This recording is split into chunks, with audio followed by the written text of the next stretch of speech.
Good morning.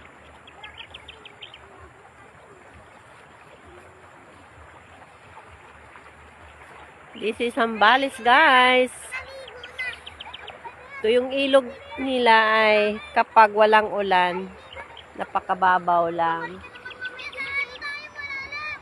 Ay, wag kayo pumunta sa malalim, mga anak. Napakagandang lugar. Nakakawala sa stress.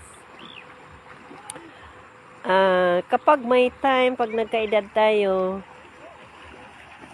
kasi dati, hindi ko naman to ginagawa na kung saan, nakakarating ako kung saan lugar before, dalaga pa ako. Pero yung kapag asawa na ako, umpisa akong nag-asawa at nagkaanak. Hanggat hindi sila nakapagtapos, hindi ko to ginawa na paikot-ikot kung saan. Dahil ngayon ay wala na akong halos kausap, ayoko maging malungkot. Kasi hindi naman natin alam nga ang bukas na ay nawawala pala yung kasama mo sa buhay. Kahit marami kayong kasama sa loob ng bahay, hindi mo pala alam na ikaw ang halos na lang ang titira doon. Kaya ayaw ko maging malungkot. Kaya kapag may time ako, yun nga, piling-pili ng mga kaibigan. Pag may time ako, umiikot talaga ako.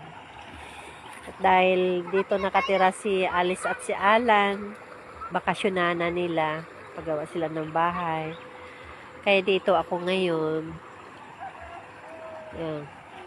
Ang pag-ikot-ikot ko sa mundo, hindi ako nag-wasting ng maraming pera.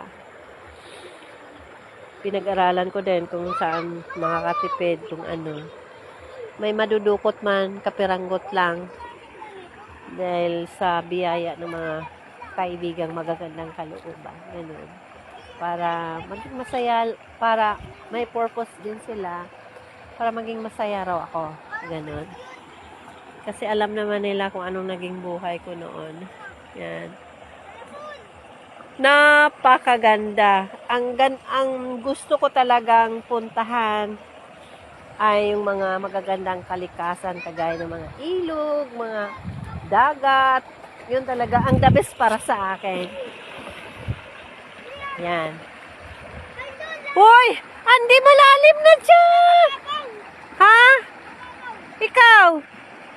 Baka maanod ka dyan. Dahil sanay na kayo dito, Ande. Ingat kayo, ha? Ingat. At saka huwag kayo magtapon ng mga basura dito kasi para yan. Mga kasama ko ngayon, mga bata. Kasi baka Lunes o Martes pa kami maligo sa dagat. Kaya dito muna ako sa ilog. Wow.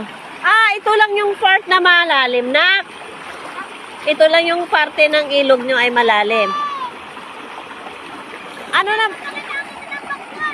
naman dyan? Malalim din dyan? Andi, ingat ka.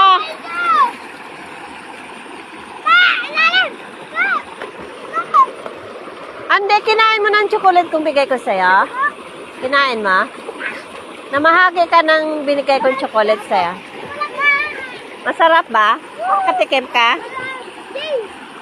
Anong pangalan mo? Baka malalim dyan. Tuwang-tuwa po sa mga bata. Oh. Wow. Ingat kayo, ha? Ingat! Wala ito sa Metro Manila. Kaya masaya ako.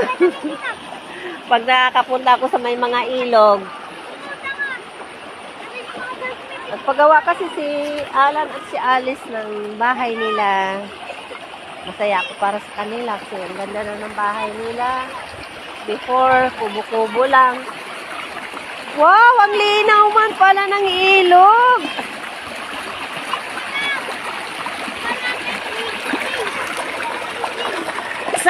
dito ako naligo kanina, Andy. Malinaw man pala ang tubig dito, Andy.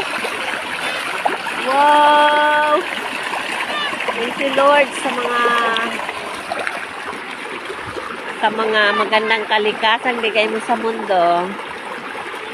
Ang aral natin tungkol sa mga kalikasan, pahalagahan para sa susunod na mga henerasyon. Huwag tayo magtapon ng basura sa mga ilog at sa mga dagat para pananatilihin natin yung kagandahang bigay ni Lord sa mundo. Napakaganda. Kasi kapag tapon dito, tapon doon, ay papangit yung kalikasan. At huwag tayong manghuhuli ng mga isdang maliliit para lumalaki sila. Dahil sayang sila.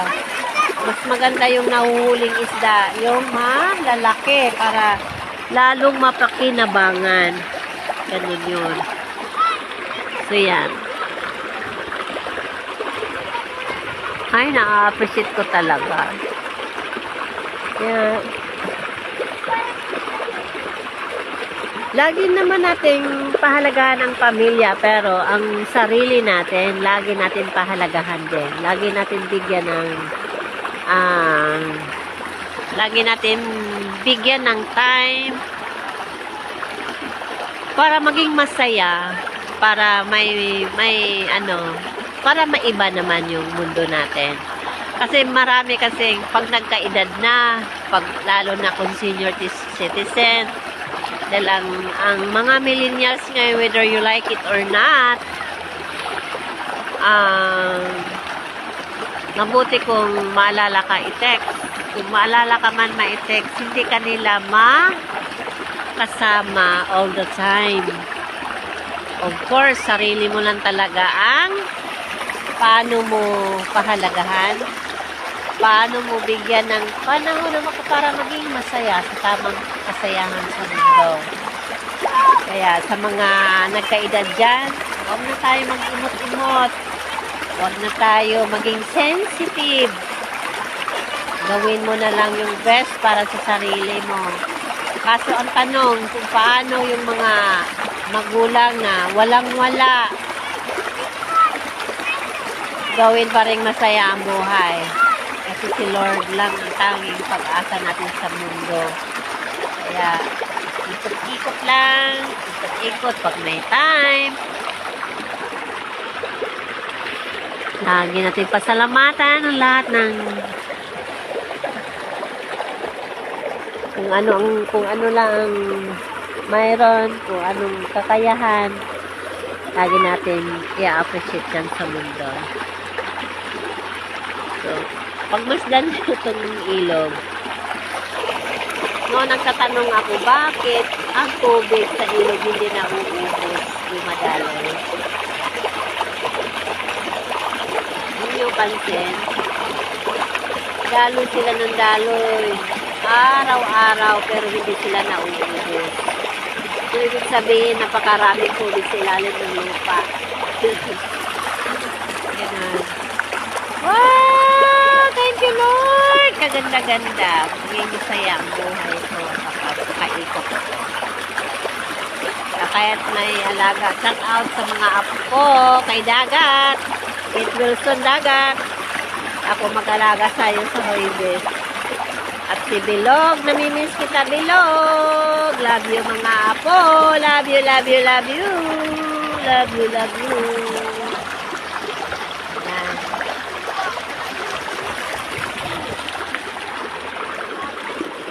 Saka ang bato.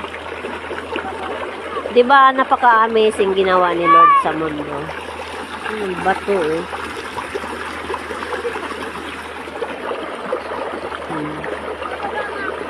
bawat siksik.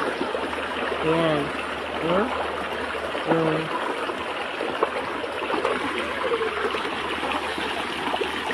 Kaya ng mga bata, kahit sa simpleng buhay.